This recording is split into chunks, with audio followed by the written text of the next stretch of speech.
wajalilaayi maskani tuubaabaat misras mi abijaayi xayri manabaat. na nga amaan mbégte toog fii ci kanam sëriñ Ahmadul Mokhtar xalifatu Cheikh Mahamadul Moustapha wala xalifatu Cheikh Ahmadul Khadim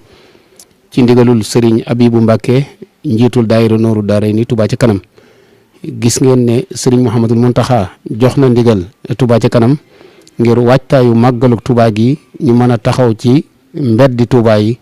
diggante taataa yi ak tëli yu yàqu yi nu mën koo defaraat ba mbedd yëpp sekkar ci ko am aw yoon.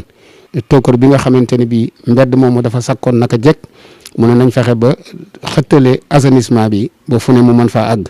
loolu nag moo tax nag tey jii ñu teew ci kanam sëriñ Ahmadul Mokhtar mu fas yéene yëkkati ay kàddu yu soññee jëmee ko ci mboolem taalibe yi ngir ñu mën a taxaw ci Touba ca kanam. asalaamaaleykum wa rahmatullah. maa ngi leen nuyu Fallou Galas di nga jottali ma sama nuyoo ci sëñ Abibu Mbàkke di président Touba ci kanam. di wax ne Touba ci kanam soxal na ma soxal na it yaakaar naa murid yëpp ndax li ñuy wane li ñu jëfagun ak li ñu yéene jëf wane na loolu bañ koy sasit ñëw nañ ci man tàggu maan ci mbégte xam ne noonu lañ koy defal noonu murid yëpp lañ koy defal ndax Touba mooy dëkk bi nga xam ne moom gën a ñor ci Sénégal gépp kon nag maa ngi soññi taalibe yi di soññi bokk yi ñu gën cee jàppaat te lépp lu waaye man mu def ko ci te xam ne sëñ Touba nga koy defal ndax sëñ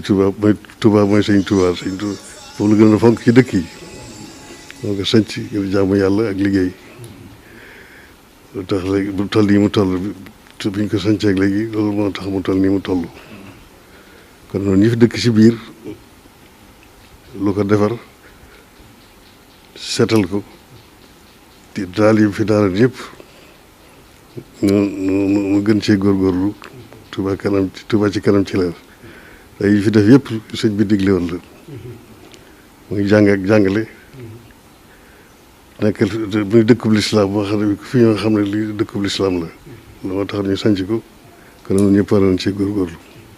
jërë ngeen jëf wajalilaayi maskani tuubaabaat misras mi abijaayi xayri